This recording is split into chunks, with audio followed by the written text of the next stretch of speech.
Thanks for tuning in for our next session here as we study through the letter of 1 Peter. We're going to take a look at 5 verses in this session in the middle of chapter 3 that kind of serve as the hinge point from the first half of the letter to the next major section, which encompasses most of the rest of the letter. The rest of 3, all of chapter 4, and a good chunk of chapter 5, where Peter addresses how we, in holiness, respond in such a way to persecution and hostility that brings glory and honor to God and points people toward Him. Now, Peter is writing to people who are experiencing some pretty severe persecution. Their employers, their neighbors, even their government to a large degree, the society at large is antagonistic toward Christianity, and at least in this day, we don't face that as much. It may be getting a little bit worse here in the United States of America than it has in the past. There's a lot less toleration for Christianity. Christianity used to be something that was that people looked to, that people respected, and it's lost a little bit of that over the last few decades. And we are in a position where Christianity is not tolerated as much, but we haven't reached a point where we're experiencing the intense persecution that Peter's readers were experiencing in the first century. They are in a rough spot. Historically speaking, Christianity is under attack from every direction because it's infringing upon every other mode of religion, every other mode of worship, and people don't like that. However, even though he's writing to people that are experiencing far worse than we can or we ever have, what Peter has to say is still very, very relevant to us. What he says to Christians who are vigorously being persecuted because of their faith also applies to us whose Christianity is being quietly tolerated at best or at worst ignored in our own culture. So maintaining these high standards of Christian living and seizing every opportunity we have for living out, for being a witness, for allowing our light to shine in the darkness is it's just as important for us now as it was for Peter as he encouraged his readers then. So this last major section of his letter begins here. And from here on out, he's going to be primarily concerned with people and their response to actual persecution. He's going to give us a lot of other information about how we can do that in a holy fashion. And he's going to speak primarily or specifically to a lot of very practical application type scenarios for us. But it's a section that we're going to take a look at in 7 or 8 different sessions, because he's reinforcing his teachings. He's explaining how we are called to live lives of holiness as we seek to represent Jesus well in the culture in which we live. We tend to have a fear of pain. Not too long ago on Christmas Day, actually, I had an accident. I fell down the stairs at my home, and I injured my foot. That has caused some back problems, and as a result of that, I'm having to experience some physical therapy right now. And let me tell you that physical therapy, I jokingly tell people, is more aptly named physical torture, because it is. It's pushing me. It's pushing me beyond my limits. It's pushing, and that's the point of it, obviously. But it's pushing me to a point where it hurts, where things ache, where in order for me to regain the mobility and the strength that I once had, I'm going to have to push myself, and so it's uncomfortable. And as I go into the physical therapy clinic, sometimes I go in with a little bit of fear of what are they going to do to me this time. We have a fear of pain. I don't like needles. I have a little bit of a trepidation when I have to have my blood drawn. I try to avoid situations where I injure myself, although I didn't do it this past time. I ended up hurting myself. But we have a fear of pain in a lot of ways. But equally strong is our fear of a social pain or a spiritual pain, where we have we face hostility, where we face being ignored, where we face suffering, where we face embarrassment, and a whole lot of other types of things can factor into this. And Peter doesn't need to tell his readers that they might experience a lot of those things because they're Christians. Our human nature we are designed to be relational, and whenever we are marginalized because of a set of beliefs, or we are ignored, or we are actively persecuted because of that, we don't like that. We fear that. And so Peter responds to that, and he says, don't repay that evil for evil. Don't repay insult for insult. He says, I want you to repay it with good. Well, you've already experienced the opposition. He says, I want you to give them a taste of something different, something better. So let's just take a look at this. We're going to start in verse 13 of chapter 3. And he says, who is there to harm you if you prove zealous for what is good? But even if you should suffer for the sake of righteousness, you are blessed, and do not fear their intimidation, and do not be troubled, but sanctify Christ as Lord in your hearts, always being ready to make a defense to everyone who asks you to give an account for the hope that is in you. Yet do so with gentleness and reverence, and keep a good conscience, so that in the thing in which you are slandered, those who revile your good behavior in Christ will be put to shame. For it is better, if God should will it, that you suffer for doing what is right, rather than for doing what is wrong. And from here, he's going to go on. He's going to kind of hit this repeated refrain that we see through 1 Peter of him giving us some instruction and then showing us how Jesus modeled that. But here in these 5 verses, he gives us a little bit of an instruction about how to face persecution. And he's going to show us that there are some blessings and there's some opportunities hidden in that. He says right there in verse 13, he says, be eager to do good. We're very likely as Christians to suffer. The people who suffer the most are those who are going against societal expectations, and Christianity goes against society. We go against the flow. And so as Christians, it's likely that we will experience some persecution or at least some antagonism in our lifetimes. And so Peter says, but if you are doing what is good, they don't have a reason to persecute you because you're doing what you should be doing.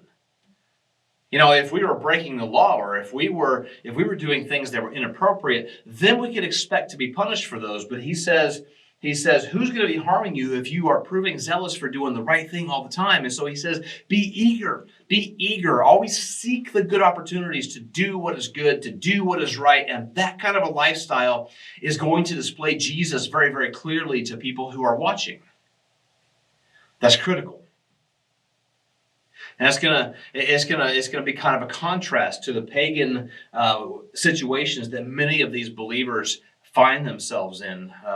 Because in their culture, they're living in societies where pagan worship is dominant, is prominent, and a lot of those worship, those religions, they're centered around doing good so that you can gain the notice of the gods, and then you can be rewarded for that. And so as Christians, we don't really stand out from that because we're seeking to do good, but we have a different motivation for it, which provides a whole different outlook on how and why we do that. We don't think that we have the standards to live up to on our own. We understand that the standards that we are called to live up to have been given to us by an outside source. They come from our Creator. And that there is not really, if you want to get into the nuts and bolts of the gospel, there's not really anything that we can do on our own to measure up to that standard. It has to be Christ who does that for us. That was the whole idea of the substitutionary atonement. Christ did what we couldn't do on our behalf. And so we are called to do good for the sake of doing good, and we are called to be eager to do so because that allows us the opportunity to display good behavior because we're doing it for Jesus, which means that our submission to Jesus and our imitation of our example of Jesus should display a lifestyle that's different from those of non-believers, of pagans, of those around us who do not pay attention to the teachings of Jesus. We should stand out because of why we do what we do, why we do the good that we do. And so Peter asked the question here. It's rhetorical, obviously. He says, if you do good, will anybody try to cause you harm in that because you're doing good? And the answer to that is obviously no. Nobody will, because if you're doing the right thing, you shouldn't be attacked for it. But in verse 14, he says, but even if you should suffer for the sake of righteousness. So there is a possibility of suffering.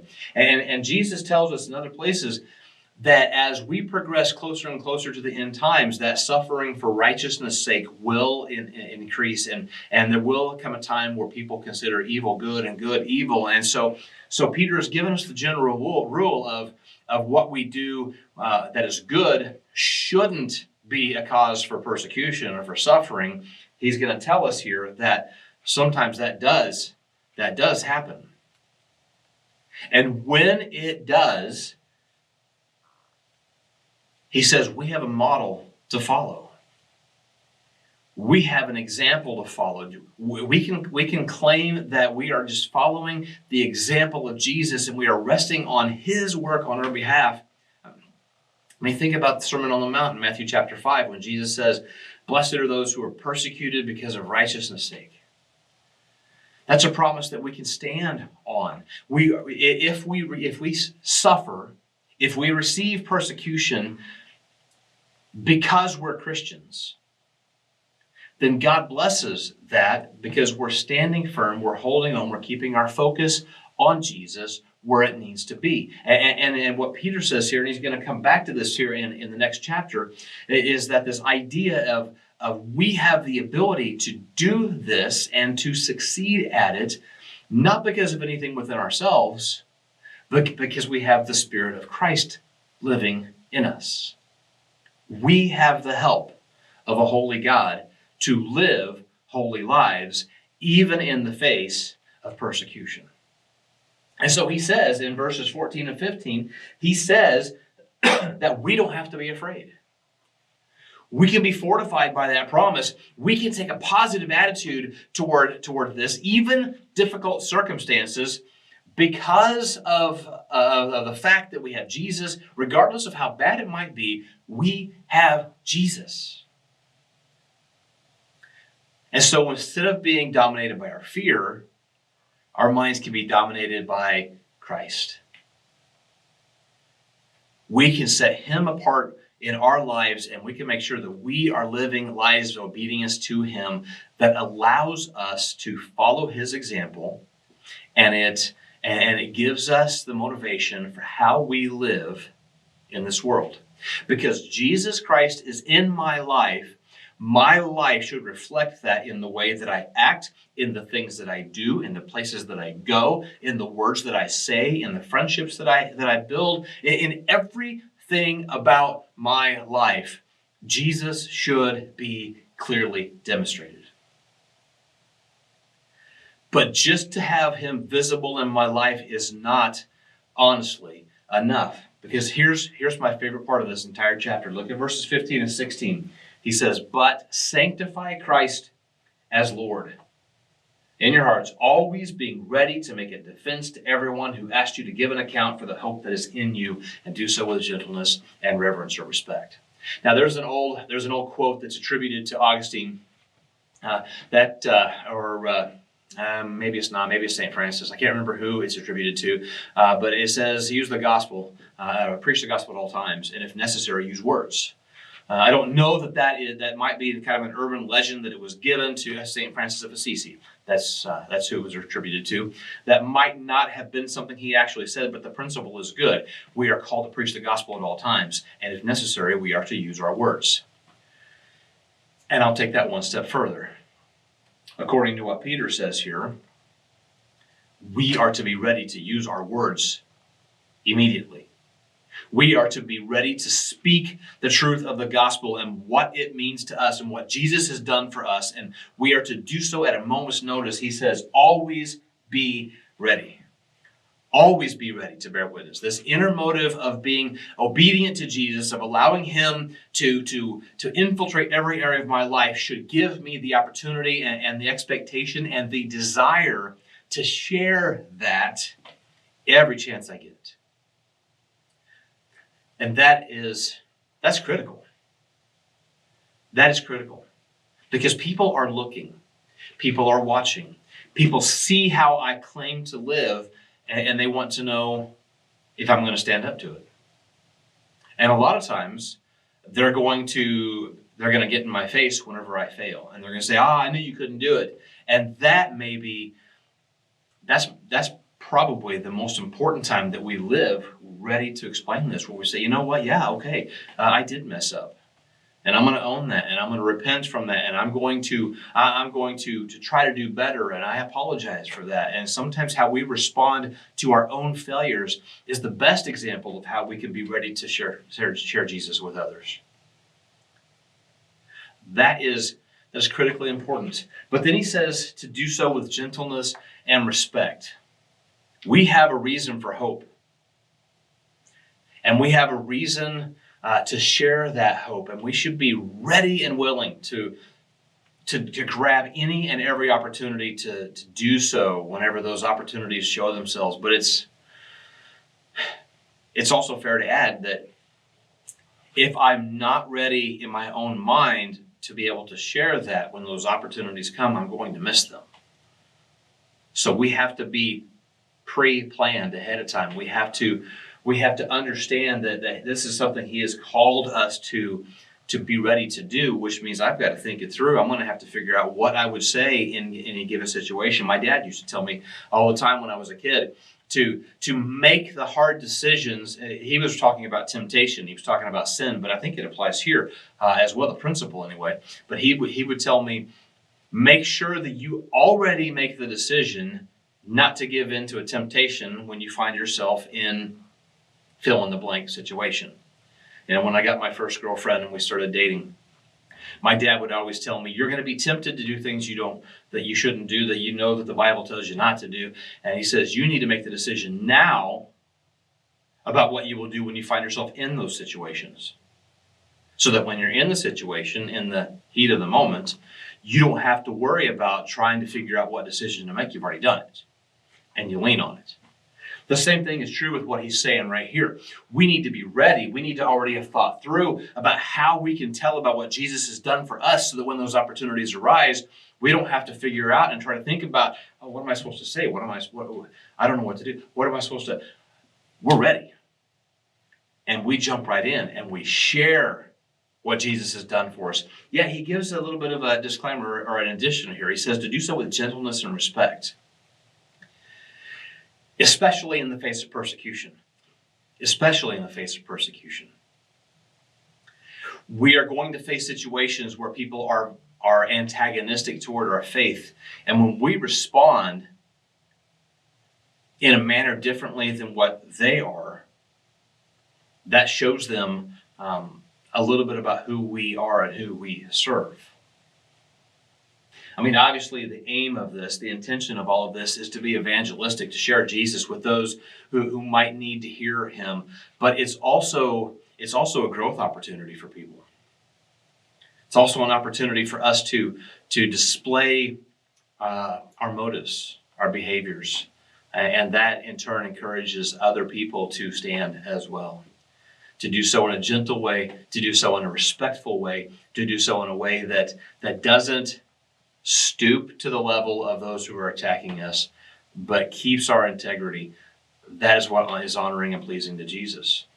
And that's what he says here in verse 17. He says he's got a better way. It is better, if God should will it, that you suffer for doing what is right rather than for doing what is wrong. And so finally he says that, yeah, you might end up having to suffer. But don't suffer because you bring it upon yourself. Suffer because you're consistently choosing to do the right thing. And if it should come your way, that's better. It's better to suffer at the hands of those who don't know than it is for me to suffer justly because I did something stupid that I shouldn't have done. It's better, if I'm going to suffer at all, if I'm going to experience persecution at all, it's better to suffer that than to be punished for breaking the law, for example. He goes back in chapter 2, verses 19 and 20, talks about that. We're going to cover it again in chapter 4. That is a powerful, powerful way to display my faith so that people can see it. Now he's going to turn here in the next few verses, in verses 18 through 22, which we're going to take a look in our next session. He's going to take a look at the example that we have before us, the example of Jesus. He's going to reference a little bit of Genesis. He's going to talk about Noah and some of these other things that have happened in the past that have built up to the point where we are right now. But he says, you can do this because you have the Spirit of Jesus living within you.